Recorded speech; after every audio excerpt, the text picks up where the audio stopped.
Welcome to POF TV. Today, our focus is on youth in politics. In the studio, we have with us the CEO and founder of Filip-Mof Healthcare Limited, Dr. Fajembola Filip Oluwaseun. You're welcome to POF Television Studio. It's a pleasure, sir. Thank you very much for having me. I'm glad to be here. You have held many positions and you are still holding them according to the resume we have before us. Among all these positions, where do we place you at the moment as we do this interview? Well, definitely that shows that I'm a versatile person. And as a youth advocate, I think I'd like to talk more about the youth. And let's see how we can help our youth with emancipation from political slavery. You are a politician of what extraction? Yeah, I'm a politician of the APC extraction. Now, within the APC, do you agree there are factions? So where do you belong? Or we shouldn't start from there? Well, there will always be factions anyway. Even in the church, there are factions. So definitely the APC having faction is a good one. Because we all can't sleep facing the same direction. So you have aspired a number of times for councillorship role, for chairmanship role, and you never got, elected, or maybe you never even went beyond the primaries. What happened? Well, to be blunt and very straight to the point, not because of my incompetence, but because of a very warped system where we have imposition, where if you don't belong to their caucus, if you don't lack integrity like they do, if you don't lack focus like most of them do, and if you are not upward mobile, they think you are the right person. But for those people like us who are very upward mobile, who are focused, who have value to add to the system, and who are not going to conform with a group of people who lack integrity, we will never be given opportunity to fly. So it's a known thing. It's a known phenomenon in the political space in Nigeria today. If you don't have a godfather who probably can pave the way for you, you will never fly. And then if you're not careful, all the potentials you've got in you will just go to the grave with you. You were even far younger when you did aspire, and yet you never got employed. So can we blame the youth for playing this second fiddle role to politicians at the moment? Yeah, well, we can blame the youth because when you look at the population of Nigeria, give or take, about 70% are youth. And when you look at the political space also, it's taken over by the youth. So my concern is that the population of the youth doesn't make any sense, in the sense that it doesn't add up to decision making. When certain vital decisions are being taken in the party, youths are not given the chance to air their opinions. In fact, if they hear their opinions, they don't matter to most of the the leaders who are older, who are elders, because they are the ones funding the party. So it's unfortunate. And then when you call the youth together to rally around an individual, most of them are also most of the time corrupted. And there's this divide and rule that is used by some of our leaders. They buy some of the youth leaders over so that the most appropriate candidate does not emerge. So, and that's why I'm going to blame the youth. So I'm not going to blame the leaders now, because when you have more youths who are supposed to come together, because democracy is about the number of people. And if you have more youths whose voices cannot be heard, so I think the youth should be blamed. Because when you say democracy, the majority will always have their way, and the minority will have their say. So if we definitely have more youths who should be able to at least push their own contemporary to power, and they don't have the capacity to do that, I think they should blame themselves, not the leaders, because the leaders are just a few, a bunch, of maybe few older ones who make these decisions. So the youth actually should use their number because the youth, in terms of number, outnumber the older ones or the elders in the party.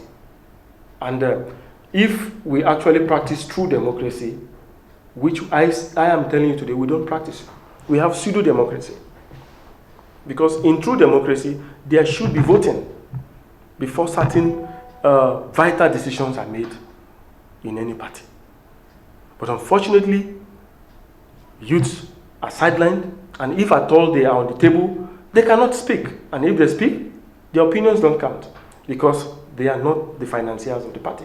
Let's look at the fact that most of these youth have no employment.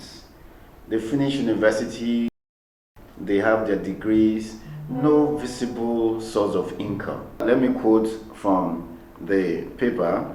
At every election season, they suddenly become coordinator, mobilizer, youth leader, media aide, special assistant, political son, political daughter.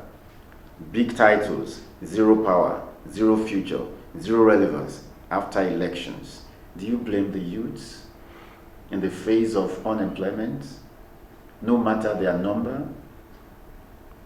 Well, like I mentioned on some other TV last year, I still want to say it here, that I blame the youth.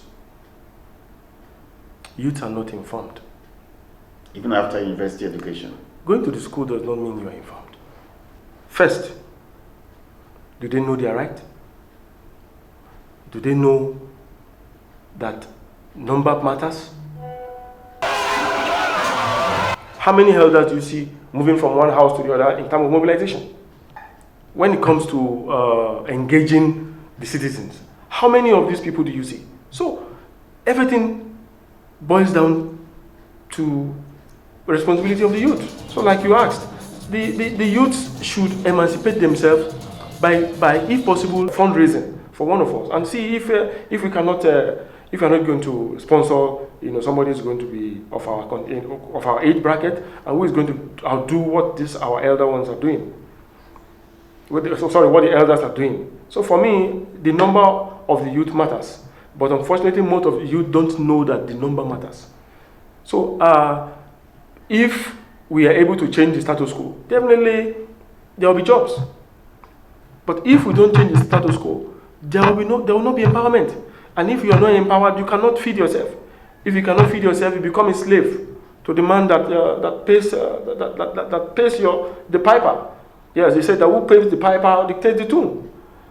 Why is it that within Ekiti, our state here, we don't see this presence of youths who rise to say, oh, this is not fair enough, this is not good enough? Why is the situation like this? There are many youths who are rising up. Maybe their voices are not heard. Maybe they just don't have a channel to present their position.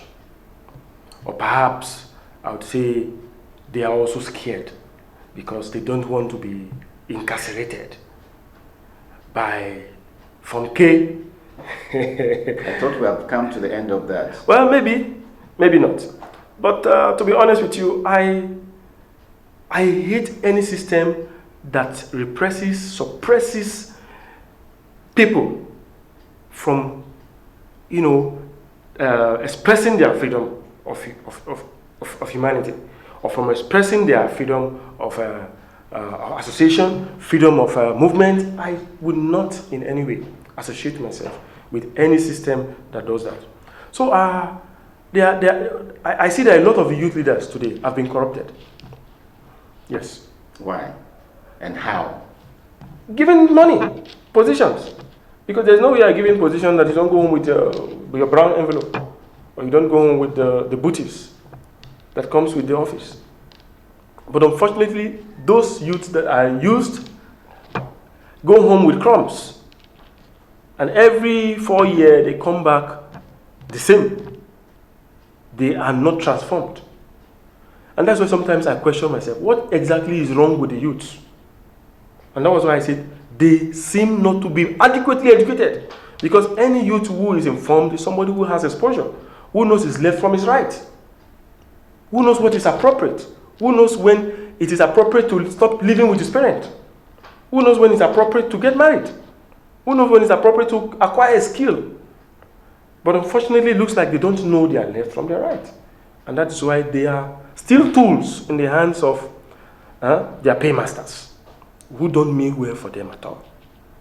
We've seen a number of crises in Ekiti, attacks from one group to another, and most of the time you find youths involved, not the elderly people.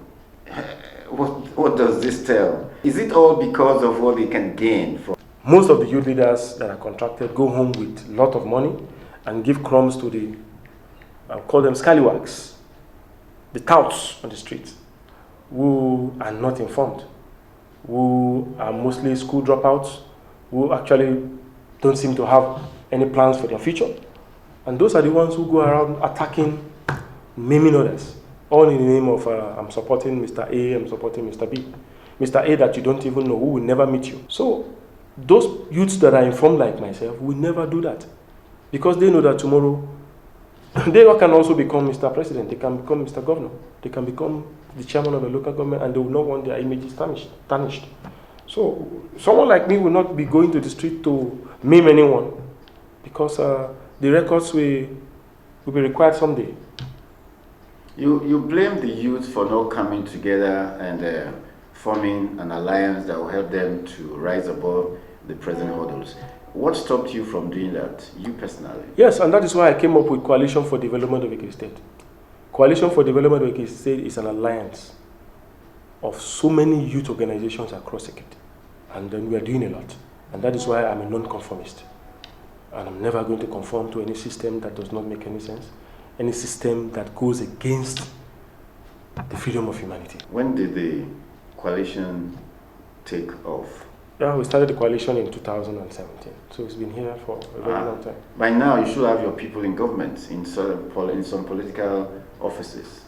Yes, we have a lot of people in government, but you know, when you are in government and when you don't have the power, you mostly will be kept quiet. And some of our people have been sent out of government, just like myself. My appointment was denied. How do you mean? Yes, I was nominated for the position of supervisory councillor for health in my local government, and just a few days before it was approved by Mr. Governor, it was retracted, and no one explained anything to me. When was that? That was in 2023, 24. Thereabout. Did you complain? I complained, but bitterly, and nobody listened. In fact, the leaders didn't even invite me, let alone explain anything to me. Why do you think that was done? Yes, because I am a non-conformist. I don't believe in keeping quiet when I see something going wrong. When I see something going wrong, I will say something. And sometimes, not sometimes, most of the time when you speak against what some of these leaders are doing, you become their enemy. We should have some of your members in the House of Assembly by now, in the House of Representatives, in the Senate, chairmanship positions, and as is written here, real party leadership positions. Are you anywhere, some of your members anywhere in these categories? You're not. Why? Because the system prefers to impose an individual who is like a puppet on a string. So when they tell you sit down, you sit down. Even if you're going to sit down on nails. They prefer somebody who is going to be locked up in the house, even if he's going to get suffocated. So people like us don't want to conform to such systems. Power is not given. Yes. It is what? Taken. So you don't expect to be served positions a la carte, as they say. Have you had enough? Have you done enough to really ensure that some of your members from the youth category are in place? Yeah, I make bold to say it here on this TV this afternoon that I'm one of the most popular individuals in my local government. I'm a force and a movement on my own. In a place and in a case or a situation where we have free and fair election, I doubt if there is going to be anyone who can contend with me and my popularity, because I'm everywhere. People of the fountain.